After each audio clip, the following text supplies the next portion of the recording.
lot about how biased the industry is towards Nintendo. Like, you always see people making these crazy conspiracies and all these weird videos regarding Nintendo. For example, the stock prices, right?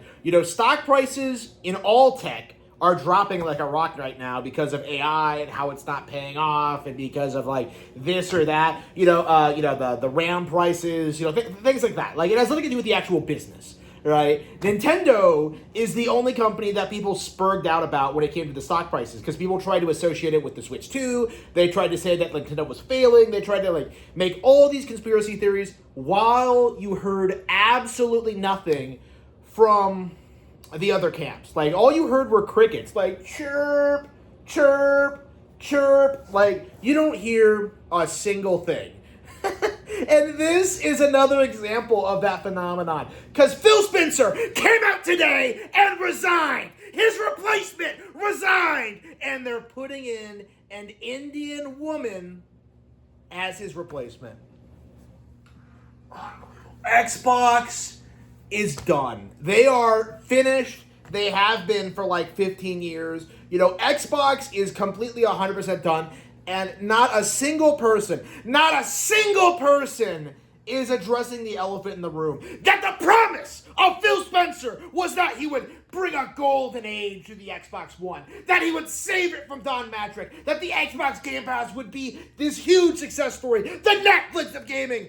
How it all completely collapsed upon itself.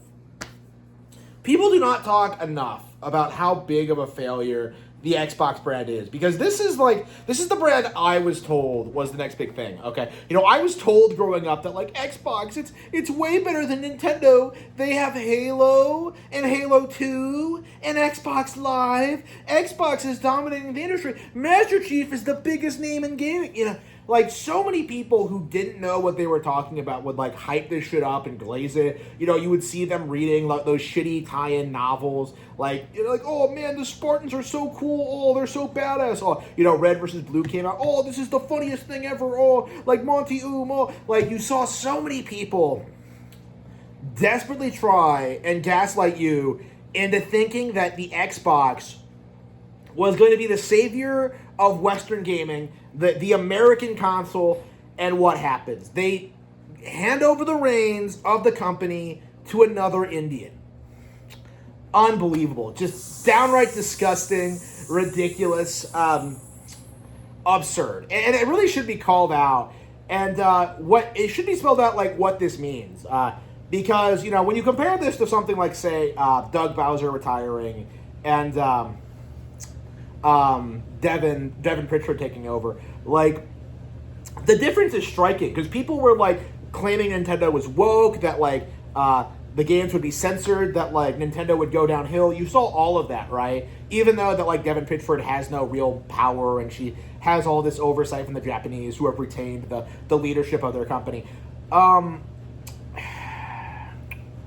Microsoft is doing the complete opposite, where they're handing over the reins to an Indian, and are going to be very, very surprised when suddenly everything just goes to complete shit. Just like the Homeland. It's really? They really think that they can just replace everyone with Indians, and that'll somehow be some infinite money glitch. We can't pay white people, so we have to get this Indian to do it. It's going to collapse, and it's going to collapse hard. And what's more, I think people are going to get to this point where they no longer want to support Xbox or any other brand with an Indian CEO, or a female CEO, I should say, as well. Because every single time the product is shit, the business is shit. They just keep making all these insane decisions that really should be called out for what they are.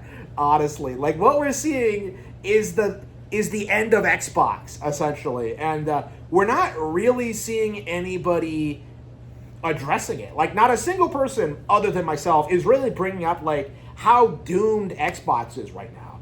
At this stage, I really genuinely don't think they're gonna see another console launch.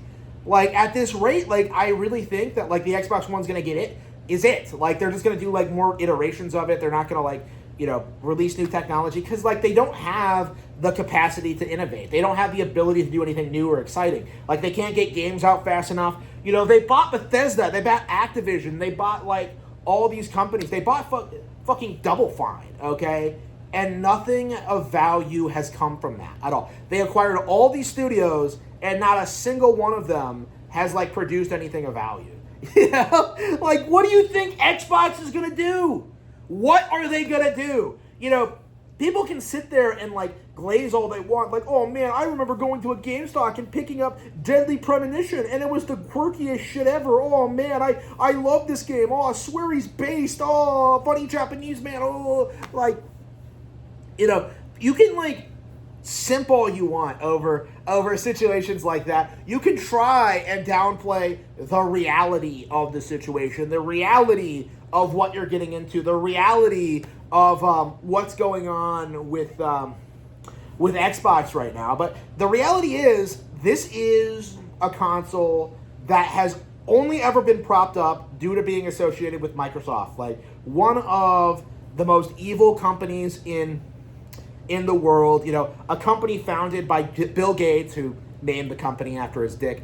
We have seen what this console has brought to the table, and it has been absolutely nothing of value. I would argue that Xbox is actually one of the more toxic brands in gaming, because this is the brand that normalized the paid online thing. This is the brand that normalized the DLC thing. This is the brand that like normalized the acquisitions. Like, pretty much every toxic practice in the industry can be traced back to Microsoft specifically. You know, you can find Bobby Kotick in the Epstein emails. Like, put microtransactions in your games, bro. Like, what? Like, you really think that Microsoft has any business staying alive at this stage? You really think they're going to make a comeback because Phil Spencer is gone? I remember when you guys were glazing Phil Spencer when he was brought on. You know, I remember when you guys were saying that, like, Game Pass was the future, and that, like, Phil Spencer was going to right the ship, and, like, there was going to be some glorious return to form. Not only did that not happen, things got worse under Phil Spencer. Like, Phil Spencer fucking sucks. You know, Jim Ryan fucking sucks. Like, Gabe Newell fucking sucks. They're all sucking each other's cocks. While Nintendo is just actually producing good, high-quality games that people actually like.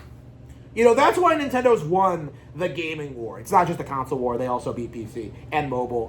Why Nintendo won the gaming war is that they actually focused on making good, high-quality video games without resorting to these stupid Jewish tricks. That's the reality of it. That's the reality of Xbox's failure, and why there's never going to be a return to form, is that they did not cultivate talent, they did not build up their companies, they have no idea what they're doing, and they never, ever will.